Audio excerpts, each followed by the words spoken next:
Mes amis, on retrouve Édouard en ce vendredi matin. On va faire un format un peu inhabituel. Je vais faire une interview d'Édouard.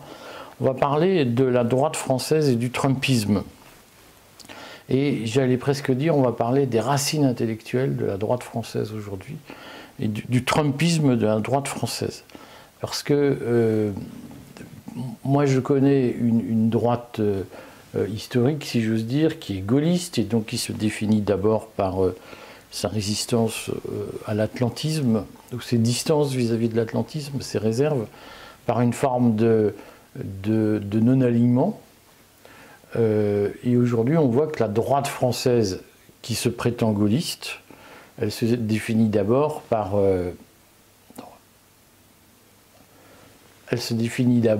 un soutien aveugle à Israël, par un alignement complet de ses positions sur les intérêts américains. On le voit sur l'affaire ukrainienne, on le voit évidemment sur l'affaire israélienne. On se souvient des propos de Gaulle que j'ai évoqués dans une interview de début d'année que tout le monde peut retrouver, une interview de Philippe de Saint-Robert, qui était notre interview de Nouvel An, si j'ose dire, qui rappelait les propos de Gaulle très durs sur Israël. La droite gaulliste aujourd'hui a complètement abandonné ce champ et explique qu'au fond, elle est contre ce qu'on appelait la politique arabe de la France et elle est pour une politique anti-arabe. Et que le rejet de l'arabe est devenu la colonne vertébrale de la droite française, et qui se retrouve chez Trump, enfin, qui se réclame d'une forme d'admiration pour Trump, même si on en dira quelques mots, c'est avec beaucoup de réserve. Comment tu expliques ce basculement de la droite française, Édouard ? Alors, si on parle de la droite gaulliste, il faut comprendre ce qui se joue entre 2003 et 2005, le moment où Chirac, 2007, pardon, le moment où Chirac quitte le pouvoir, mais en fait c'est 2005-2007 la période importante, puisque les Américains, les néoconservateurs, mais aussi le Parti républicain américain a très mal supporté l'opposition de Chirac à la guerre d'Irak. Et donc l'obsession du côté américain, c'est de faire émerger à droite un candidat qui soit atlantiste, pro-américain bien sûr, mais aussi pro-Israël et favorable à la politique des néoconservateurs au Proche-Orient. Et c'est ce qu'est la chance historique de Sarkozy. Et je crois qu'on ne se rend pas compte comme le sarkozysme a été la matrice, en fait, de cette mutation à droite. Alors ce qui a été le plus visible d'abord, ça a été le travailler plus pour gagner plus, qui a été transformé en fait en une véritable fascination pour le fric. Tu parlais de ces changements de mentalité. Je me rappelle ce que j'étais au cabinet de Valérie Pécresse et je me rappelle lors d'un déjeuner une conversation sur l'histoire entre conseillers du cabinet et tout d'un coup on parlait de la Commune de Paris.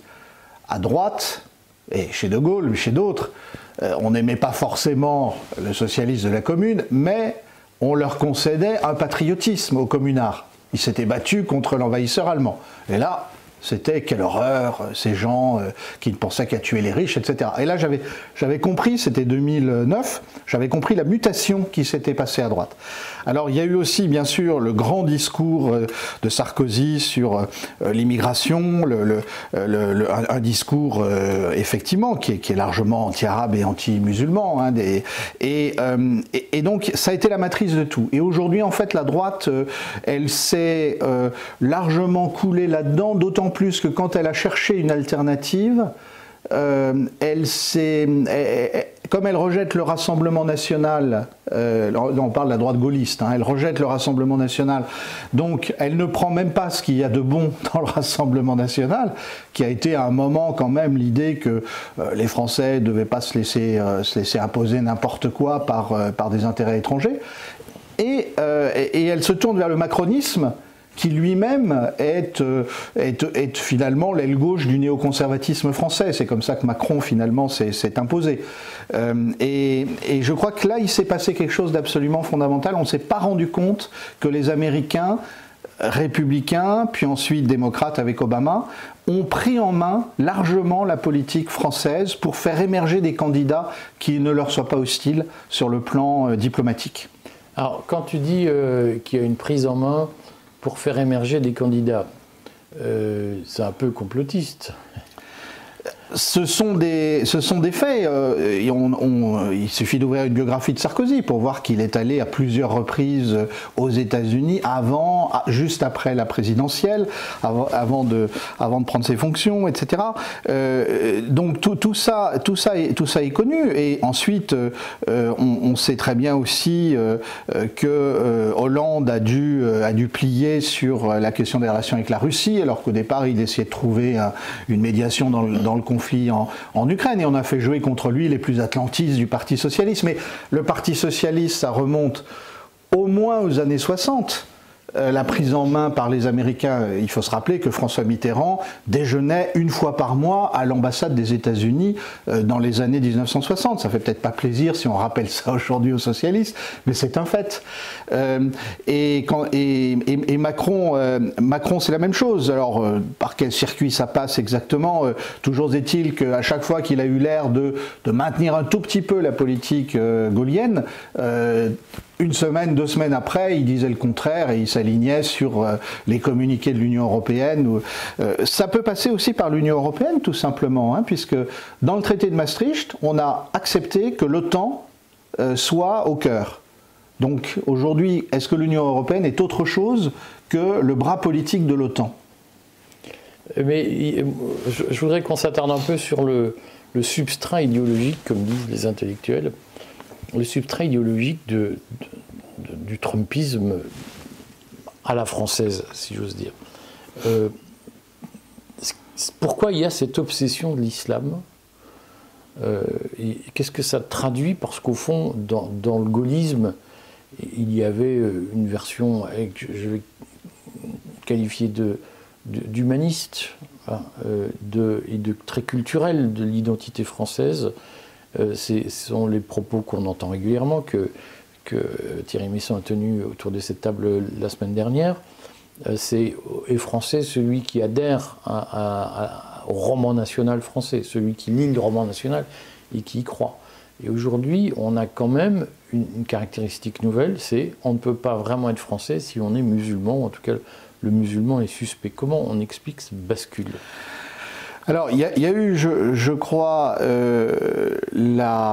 plusieurs strates. Il y a eu d'abord une poussée de ce qu'on appelle l'islamisme, une radicalisation chez un certain nombre de musulmans, sous l'effet de la modernisation occidentale, et puis ensuite des guerres américaines.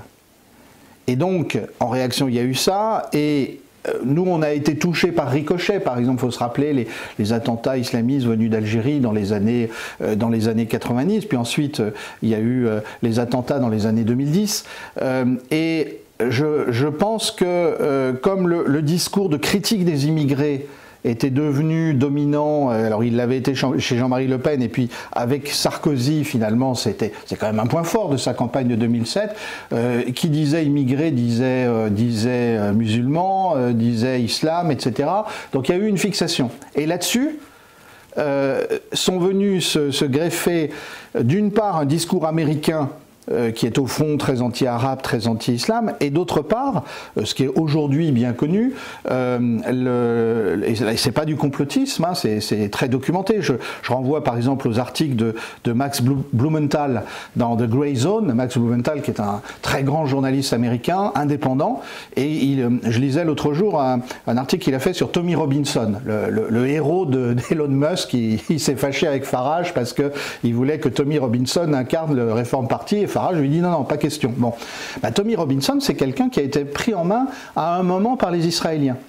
Et en déroulant la pelote, le Max Blumenthal explique très bien comment il y a tout un discours qui a été mis en place, en particulier autour du concept de Rabia, l'Europe qui s'arabiserait, qui s'islamiserait en même temps, puisqu'il y a une confusion entre arabes et musulmans. Hein, ça, il faudrait expliquer ça aussi à un certain nombre de Français qui oublient qu'il y a un christianisme arabe qui est très vivant encore, et en partie au Proche-Orient. Et il y a des musulmans qui ne sont pas arabes. Et il y a des musulmans qui ne sont pas arabes, d'autre part. Il y a eu donc ce travail, parce qu'effectivement, on comprend bien dans la perspective d'Israël, qui a toujours besoin d'avoir des soutiens internationaux et qui, de par la brutalité des gouvernements israéliens, risque de les perdre à chaque fois, eh bien, il y a eu un travail sur le fond pour essayer d'instaurer une inimitié, une division permanente entre on va dire les Français de souche, si on prend cette expression que j'aime pas d'ailleurs, et les immigrés venus des pays arabo-musulmans, des pays musulmans. Voilà. Et donc il y a ces différentes strates qui s'accumulent. Et ce qui est le plus frappant, c'est que aujourd'hui, ça va bien au-delà de l'anti-islamisme. Il y a tout un discours tout fait qui a été fabriqué par Israël sur sa réussite comme nation. Et alors ça se retrouve à droite et au centre. Parce que le concept de Startup Nation que Macron a repris à son compte, c'est un concept inventé par les Israéliens pour se décrire eux-mêmes, pour décrire la réussite de leur économie et de leur adhésion à la troisième révolution industrielle, en tout cas dans tout l'aspect service. Et puis il y a tout ce discours aussi sur la nation en armes qui ne s'en laisse pas compter, qui lutte contre des dangers extérieurs, etc. Et tout ce discours-là a été adopté par la droite, et on l'a vu depuis les 15 mois de la guerre de Gaza, il n'y a aucun recul critique sur ces choses-là. On précisera qu'il n'y a pas que la droite et le centre qui sont tributaires de cette espèce d'idéalisme israélien, d'idéalisme des kibboutz. Le Parti socialiste lui-même, au fond, a rejeté Mélenchon parce que le PS est le groupe des sionistes de gauche. Oui, alors effectivement, on arrive à cette situation totalement curieuse aujourd'hui où il n'y a plus qu'une petite partie de la gauche. On parle toujours de la France insoumise, mais pensons au combat d'Aymeric Caron, écologiste, une petite partie de la gauche qui finalement se situe dans la tradition française. Moi je dirais que cette tradition française, on peut à droite on fait référence à De Gaulle, à gauche on va faire référence à Jaurès, mais Jaurès n'est plus une référence finalement. Je parle de l'esprit de Jaurès, hein, parce qu'on peut toujours paraphraser ses discours, mais l'esprit de Jaurès n'est plus une référence pour la gauche, sauf un peu encore chez LFI et quelques-uns. Tu passes sous silence, de mon point de vue, de façon un peu coupable, facile, le rôle de Magnat de la presse en France.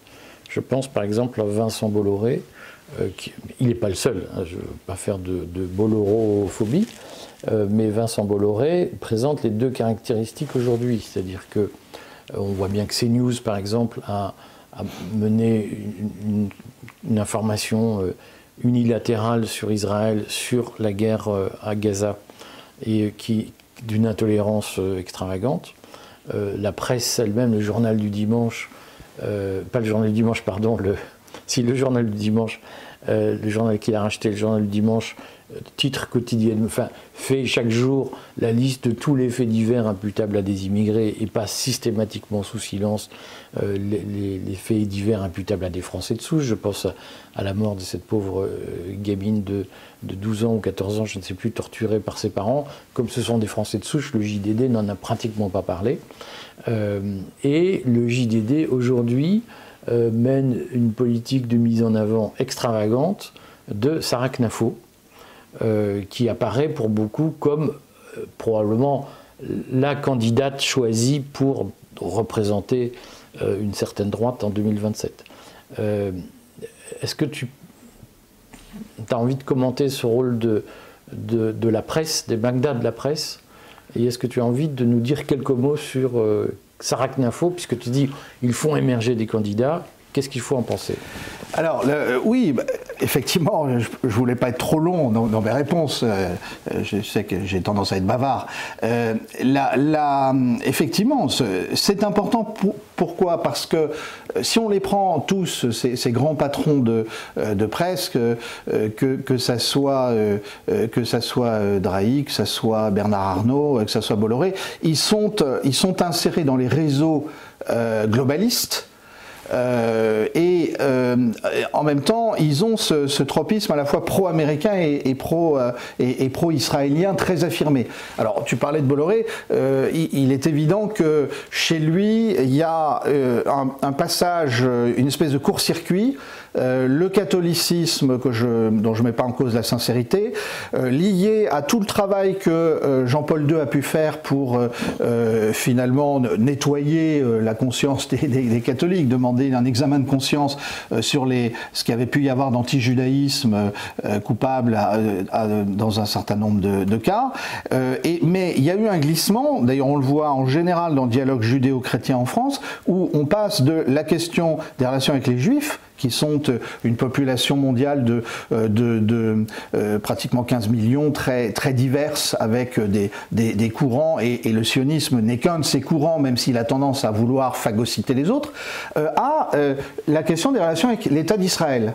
Et à partir de là, on passe d'une question de dialogue religieux à une question politique. Et comme on a une mentalité religieuse, la critique d'Israël n'est pas possible. D'autant plus qu'il y a toute une confusion qui se fait entre le sort tragique des Juifs d'Europe pendant la Deuxième Guerre mondiale. Et je rappelle quand même qu'à l'époque, les Juifs ont été abandonnés par tous les gouvernements. Personne ne les défendait. Et aujourd'hui, on voudrait qu'on applique le même raisonnement à l'État d'Israël, qui lui est un État surpuissant, surarmé par les États-Unis, et qui en plus a la bombe atomique. Donc on voit bien qu'il y a une grande confusion dans les esprits, mais le rôle des grands patrons de presse est certainement important. Alors sur Sarah Knafo, je n'ai pas grand-chose d'original à dire, sinon que c'est une jeune femme intelligente qui a passé l'ENA, qui est brillante, qui a fait la campagne d'Éric Zemmour, qui a été l'animatrice, on va dire, de la campagne d'Éric Zemmour, qui, devant le déclin de l'aura médiatique de Marion Maréchal et devant les échecs d'Éric Zemmour, se dit, ou à qui on dit, ça va être votre tour, il faut y aller. Alors elle a fait des pieds et des mains pour être reçue chez les Trumpistes. Moi je pense que elle a un certain nombre de convictions qui sont assez identifiables, avec des idées qui sont certainement discutables positivement ou négativement selon les sujets, mais elle ne représente qu'une partie de la droite, et en particulier les positions sur la politique étrangère, la diplomatie, l'atlantisme et la position pro-Israël n'est pas, à mon avis, l'empêchera de rassembler largement ce qu'on pourrait appeler le peuple de droite, inévitablement, qui lui reste plein de bon sens sur les questions de politique étrangère, malgré la désinformation ambiante. Est-ce que, ce sera ma dernière question, est-ce qu'une candidature fomentée comme celle de Sarah Knafo, c'est pour, allez, je vais caricaturer de façon complotiste, pour le deep state américain, est-ce que c'est une technique pour maîtriser les élections en France et s'assurer qu'à droite n'apparaissent pas des mouvements qui seraient antisionistes, par exemple? Alors, d'abord, la manipulation des esprits pour arriver à des candidats américano-compatibles, c'est aussi ancien que l'après-guerre. On sait très bien que les Américains ont fait tout ce qu'il fallait pour tenir en main la politique italienne dans les décennies d'après-guerre, et on sait que De Gaulle a été un traumatisme pour les États-Unis. Hein. Il ne faut pas se tromper là-dessus, de même que les États-Unis n'ont pas supporté l'opposition de Chirac, qui était un peu le dernier reste du gaullisme à la guerre en Irak.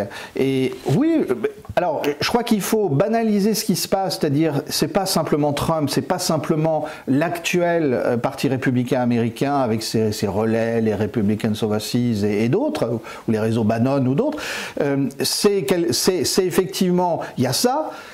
Et Trump va peser dans ce sens-là, ou les lieutenants de Trump, mais c'est aussi ancien que la prise en main de l'Europe de l'Ouest et maintenant de l'Europe centrale par les Américains au lendemain de la guerre. Et effectivement, il ne pourra pas y avoir de renouveau politique français si on ne s'émancipe pas de ça. Et donc à droite, ça veut dire retrouver l'inspiration gaullienne de lutter pour une Europe européenne.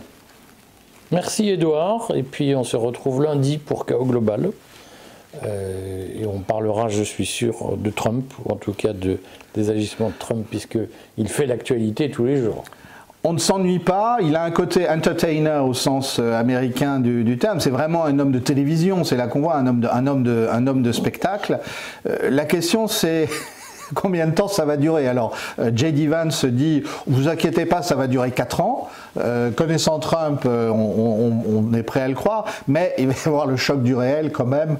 On va voir comment les contre-forces se réveillent.